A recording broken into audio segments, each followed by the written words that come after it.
एमिटिविल, ये नाम सुनते ही डर का साया मन पर छा जाता है। ये शांत सा दिखने वाला शहर जो न्यूयॉर्क के लॉन्ग आइलैंड पर है, एक खौफनाक कहानी के लिए मशहूर हो गया। ये कहानी 1974 में शुरू हुई, एक बड़े से डच कॉलोनियल घर में जिसका पता था 112 ओशन एवेन्यू। इस घर के अंदर एक काला सच छुपा था, एक ऐसी जगह जहां बुराई ने अपना घर बना लिया था। ये घर डेफियो परिवार के खौफनाक कत्ल का गवाह बना। परिवार के 6 लोगों को उनके ही घर में नींद में ही बेरहमी से मार दिया गया।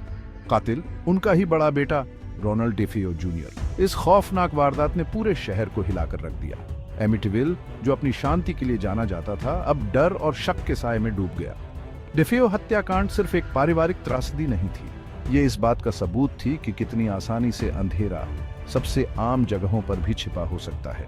112 ओशन एवेन्यू वाला घर अब खाली पड़ा था, उस बुराई की याद दिलाता है जो उसकी दीवारों के भीतर हुई थी। नवंबर की एक ठंडी रात रोनाल्ड डेफियो जूनियर ने एक राइफल उठाई और एक खौफनाक कांड को अंजाम दिया। उसने अपने माता पिता, 2 भाइयों और 2 बहनों को गोली मारकर हत्या कर दी। परिवार के हर सदस्य का चेहरा उनके बिस्तर पर नीचे की तरफ पाया गया। यह एक बुरे सपने से कम नहीं था। डेफियो ने पहले तो कहा कि उसे इस घटना की कोई याद नहीं है, लेकिन जांच के दौरान उसकी कहानी कई बार बदली। आखिरकार उसने कत्ल की बात कबूल कर ली। उसने दावा किया कि घर में उसे कुछ आवाजें सुनाई देती थीं, जिन्होंने उसे यह भयानक कृत्य करने के लिए मजबूर किया। पागलपन के अपने दावों के बावजूद डेफियो को दूसरी डिग्री की हत्या के 6 मामलों में दोषी पाया गया। उसे लगातार 6 आजीवन कारावास की सजा सुनाई गई। ओशन एवेन्यू वाला घर अब खाली था, लेकिन हत्याओं की गूंज और एक बुरी ताकत की उपस्थिति की आशंका बनी रही। एमिटिविल हॉरर कहानी के अगले अध्याय के लिए स्टेज तैयार हो चुका था। कत्ल के 1 साल बाद ही लुत्स परिवार 112 ओशन एवेन्यू वाले घर में रहने आया। जॉर्ज और कैथी लुत्स अपने 3 छोटे बच्चों के साथ एक नई शुरुआत की तलाश में थे। उन्हें घर के दुखद अतीत के बारे में पता था, लेकिन उन्होंने इसे नजरअंदाज कर दिया। उन्हें लगा कि उन्हें अपने सपनों का घर मिल गया है। वो गलत थे। जैसे ही उन्होंने घर में कदम रखा, लुत्स परिवार को अजीबोगरीब और परेशान करने वाली घटनाओं का सामना करना पड़ा। ठंडे स्थान, दुर्गंध और बिना वजह के शोर उनकी जिंदगी का हिस्सा बन गए। कैथी का कहना था कि वह हर रात 3:15 पर उठ जाती थी, जो कि डेफियो हत्याओं का समय था। एक बच्ची मिसी ने जोडी नाम के एक काल्पनिक दोस्त के बारे में बताया, जिसे एक राक्षसी सुअर जैसा प्राणी बताया गया था। जॉर्ज ज्यादा से ज्यादा एकांत प्रिय और आक्रामक होते गए। उनका कहना था कि उन्हें बुरे सपने आते थे और अक्सर एक अजीब तीव्र इत्र की गंध से उठते थे। परिवार का सपनों का घर जल्द ही एक बुरे सपने में बदल रहा था। Section 4, the Amityville horror. क्या यह सच है या कल्पना? अपनी सीमा तक पहुंचने के बाद लुत्स परिवार केवल 28 दिनों के बाद अपने घर से भाग गया। वे अपना सामान पीछे छोड़ गए और कभी वापस न आने की कसम खाई। उनका भयानक अनुभव तब तीव्र जन आकर्षण का विषय बन गया जब लेखक जे एंसन ने 1957 में द एमिटिविल हॉरर प्रकाशित किया। एंसन की किताब ने लुत्स परिवार के बयान को एक सच्ची कहानी के रूप में प्रस्तुत किया।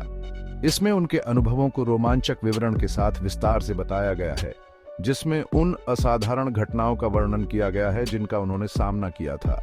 यह किताब एक विशाल बेस्टसेलर बन गई, जिसने पाठकों को अदृश्य ताकतों से भयभीत एक मामूली परिवार की कहानी के साथ मोहित कर लिया। किताब की सफलता घटनाओं की भयावह प्रकृति के साथ एमिटिविल हॉरर को जन चेतना में दृढ़ कर दी। सेक्शन 5, संदेह और सिद्धांत। एमिटिविल की भूतिया कहानी में व्यापक विश्वास के बावजूद इस कहानी को संदेह और जांच का सामना करना पड़ा है। कुछ आलोचकों ने लुत्स परिवार के खातों में विसंगतियों पर ध्यान दिलाया है। दूसरों ने सुझाव दिया है कि परिवार ने वित्तीय लाभ के लिए अपनी कहानी को अतिरंजित या मनगढ़ंत भी किया होगा। सबसे मुखर संशयवादियों में से एक विलियम वेबर थे, जो वकील रोनाल्ड डेफियो जूनियर का प्रतिनिधित्व करते थे। वेबर ने दावा किया कि उन्होंने और लुत्सेस ने कहानी को एक साथ गढ़ा था। उन्होंने आरोप लगाया कि वे एक किताब या फिल्म सौदे से लाभ की उम्मीद कर रहे थे। एमिटिविल की भूतिया कहानी की प्रामाणिकता पर बहस आज भी जारी है। सेक्शन 6, एक भूतिया विरासत। एमिटिविल हॉरर अपनी सत्यता की परवाह किए बिना लोकप्रिय संस्कृति पर एक अमिट छाप छोड़ी है। इस कहानी ने कई पुस्तकों, वृत्तचित्रों और फीचर फिल्मों को जन्म दिया है। 112 ओशन एवेन्यू का कुख्यात घर उन लोगों के लिए एक लोकप्रिय गंतव्य बना हुआ है जो भयावहता की एक झलक देखना चाहते हैं। कहानी आज भी लोगों को मोहित और भयभीत करती है, जो अज्ञात के प्रति हमारे आकर्षण की याद दिलाती है। आप असाधारण में विश्वास करते हैं या इसे केवल अंधविश्वास मानते हैं, एमिटिविल हॉरर की स्थायी शक्ति को कोई नकार नहीं सकता है। यह एक ऐसी कहानी है जो आज भी रीढ़ की हड्डी में ठंडक कंपकपी पैदा करती है और बहस को जन्म देती है। यह सुनिश्चित करती है कि 112 ओशन एवेन्यू की कथा जीवित रहे।